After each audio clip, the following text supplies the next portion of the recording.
ഇന്ന് തന്നെ ഡൗൺലോഡ് ചെയ്യൂ. കാണൂ നിങ്ങളുടെ ഫേവറേറ്റ് ഷോസ്. ചന്ദ്രികയുടെ അതേ ചിട്ടയിലും മട്ടിലുമാണല്ലോ വേലക്കാരി അമ്മവും കാര്യങ്ങൾ നോക്കുന്നത്. ചന്ദ്രികയുടെ അതേ മട്ടും രീതിയും വേലക്കാരിക്ക് എങ്ങനെയുണ്ടായി? ഉപ്പ്, പുളി,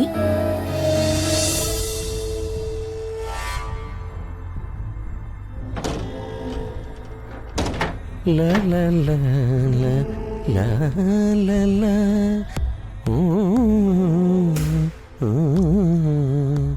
la la la la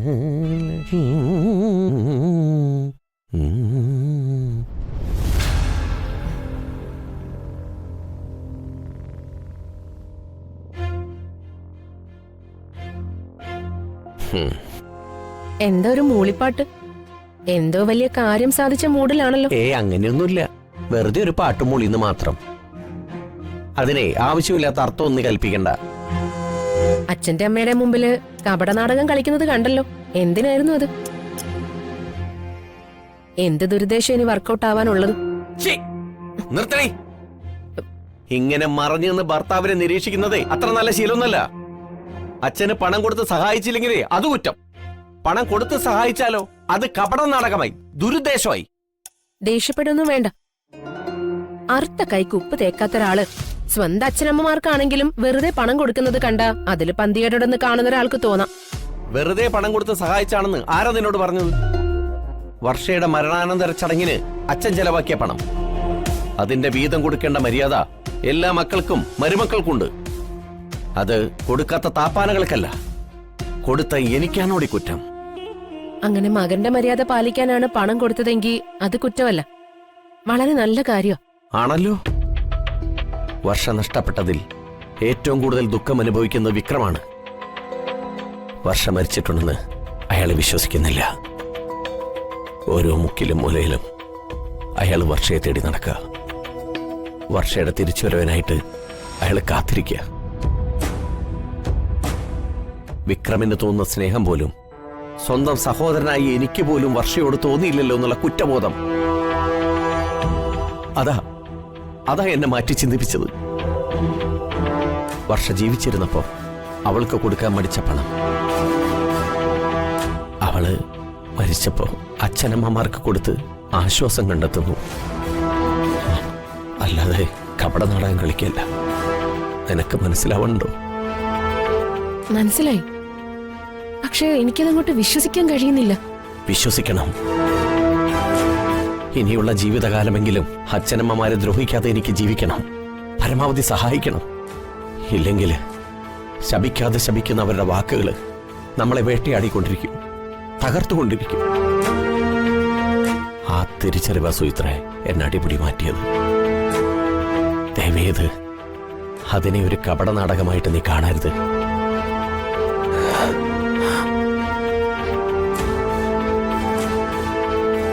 ദൈവമേ, ഞാൻ സ്വപ്നം കാണുകയാണോ? ഈ പറഞ്ഞതിൽ ഏതാണ് സത്യം, ഏതാണ് കള്ളമെന്ന് തിരിച്ചറിയാൻ പറ്റുന്നില്ലല്ലോ. ഞാൻ അറിയാതെ ആരിൽ നിന്ന് എന്ത് വരുമാന മാർഗ പ്രകാശേട്ടന് കൈവരാനുള്ളത്? അതിന് അച്ഛനമ്മമാരെ പ്രീതിപ്പെടുത്തിയിട്ട് എന്താ കാര്യം? ഒന്നും മനസ്സിലാവുന്നില്ല. ഈ പറഞ്ഞതിൽ എല്ലോളമെങ്കിലും സത്യം ഉണ്ടെങ്കിൽ എന്റെ ദേവി ഭഗവതി, എന്റെ ജീവിതം ധന്യമായി.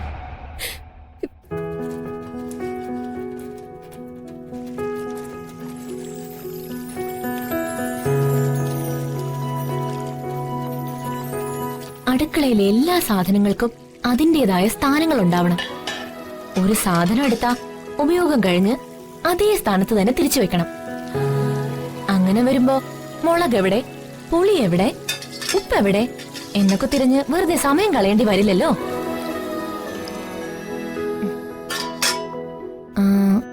മഞ്ഞൾപ്പൊടി,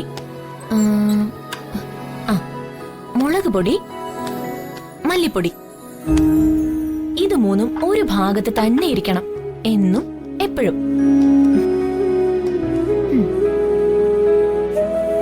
മാധവനോടൊപ്പം ഒളിച്ചോടുന്നതിന് മുമ്പ് ചന്ദ്രികയായിരുന്നു കോവിലകത്ത് അടുക്കള നിയന്ത്രിച്ചിരുന്നത്.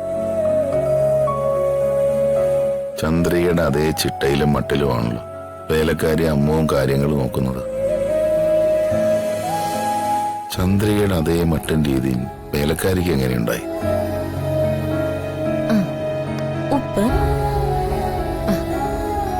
പുളി, കായം, ഈ 3 ഐറ്റങ്ങളും തൊട്ടടുത്ത് തന്നെ ഉണ്ടാവണം. അപ്പോ കറിക്കൂട്ട് ചേരുവകളെല്ലാം ഒരു ഭാഗത്തായി. ഇനിയിപ്പോ പഞ്ചസാര. പഞ്ചസാര പാത്രവും ഉപ്പ് പാത്രവും ഒരിക്കലും അടുത്തടുത്ത് വെക്കരുത്. പഞ്ചസാരയ്ക്ക് പകരം ഉപ്പിട്ടാലും ഉപ്പിന് പകരം പഞ്ചസാര ഇട്ടാലും കുടുംബകലഹത്തിന് അത് മതിയെന്ന് അച്ഛമ്മ പറയുന്നത്. അതുണ്ടാകാതെ നോക്കേണ്ടത് അടുക്കളക്കാരിയുടെ ഉത്തരവാദിത്വം.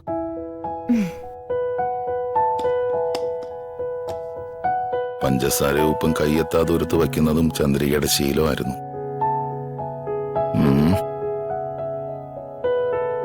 അതേ ശീലം അതേപടി ആവർത്തിക്കുന്നതും ചന്ദ്രികയുടെ മകൾ വർഷ തന്നെയായിരുന്നു. ഇവള് വർഷ തന്നെയാണോ?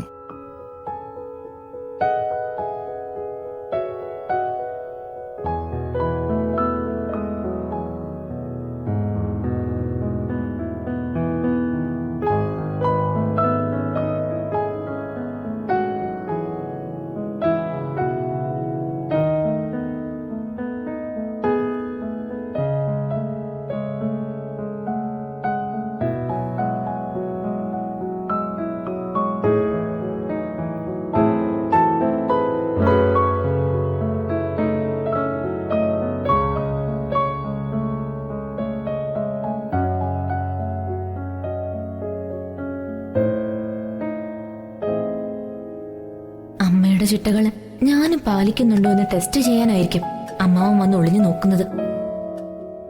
ഞാൻ വർഷയാണെന്ന് ഒരു വിധത്തിലും അമ്മാവൻ തിരിച്ചറിയാൻ പാടില്ല.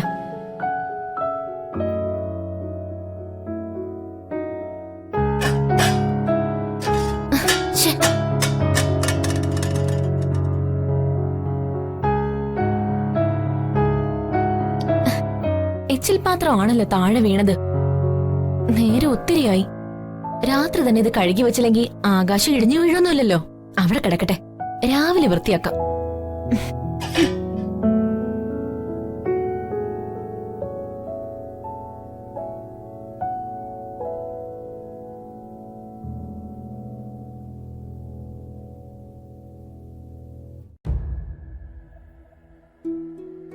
രാത്രി എത്ര വൈകിട്ടാണെങ്കിലും എച്ചിപ്പാത്രങ്ങൾ കഴുകിയിട്ടേ ചന്ദ്രിക കിടക്കാറുള്ളൂ. ഇവളത് ചെയ്തില്ല എന്ന് മാത്രമല്ല, പാത്രം പുറംകാലുകൊണ്ട് തട്ടുകയും ചെയ്തു. ഏയ്, ഇതൊന്നും ഒരിക്കലും ചന്ദ്രിക ചെയ്യാറില്ല. മാനത്തെ കൊട്ടാരം